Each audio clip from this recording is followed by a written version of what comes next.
बिस्मिल्लाहिर्रहमानिर्रहीम जी, अस्सलाम वालेकुम। मैं राना तजम्मुल और आप देख रहे हैं लर्निंग पॉइंट चैनल। आज हम एक डेटा स्ट्रक्चर का इम्पोर्टेंट कॉन्सेप्ट समझने की कोशिश करेंगे कि बेसिकली हमारे पास स्टैक क्या होता है। आपने डेटा स्ट्रक्चर जब भी स्टार्ट की होगी आपने लीनियर और नॉन लीनियर डेटा स्ट्रक्चर के बारे में सुना होगा। स्टैक हमारा एक लीनियर डेटा स्ट्रक्चर है। आपने सबसे पहले ये याद रखना है, जब भी आपसे कोई इंटरव्यू में क्वेश्चन होता है तो आप पहली बात ये कहेंगे कि स्टैक एक लीनियर डेटा स्ट्रक्चर होता है और इसमें दो ऑपरेशन परफॉर्म होते हैं। एक हमारे पास पुश का ऑपरेशन होता है और एक हमारे पास पॉप का ऑपरेशंस होता है। और ऑलवेज जो हमारे पास स्टैक होता है इसके टॉप पे ऑपरेशन परफॉर्म होते हैं। अगर हमारे पास स्टैक एम्प्टी हो तो हमारे पास टॉप -1 होगा। अगर हमारे पास स्टैक में डेटा हो तो स्टैक हमारे पास -1 नहीं होगा, वो मे बी 0 हो सकता है, 1 हो सकता है, 2 हो सकता है, according to the size of the stack, right.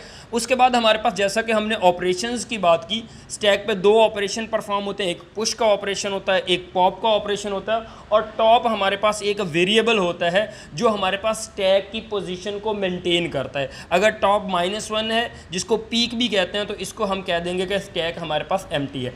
इसमें हमारे पास स्टैक पे जो मेन ऑपरेशन है, आपको लीफो के नाम से आपने सुना होगा कि लास्ट इन फर्स्ट आउट, कि हमारे पास लास्ट पे जो इन होगा वो डेटा हमारे पास फर्स्ट पे आउट होगा। जिस तरह लास्ट पे 30 इन हुआ तो ये फर्स्ट पे पॉप होगा या आउट होगा, यू कैन से दैट।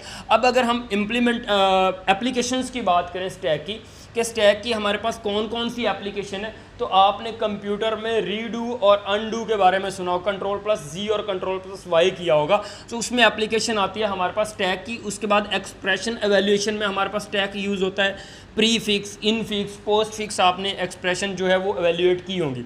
उसके बाद फंक्शन कॉलिंग में यूज़ होता है। बैक ट्रैकिंग, रिकर्जन में हमारे पास स्टैक का यूज़ है। और हम स्टैक को इम्प्लीमेंट कर सकते हैं using array and linked list. अगर आप इंटरव्यू की प्रिपरेशन कर रहे हैं तो आपको बोथ लीनियर और नॉन लीनियर डेटा स्ट्रक्चर को कवर करना होगा। Thank you so much. ये छोटी सी वीडियो इन्फॉर्मेशन के लिए बनाई है ताकि आप 1-2 मिनट में स्टैक को कवर कर लें। Thank you so much.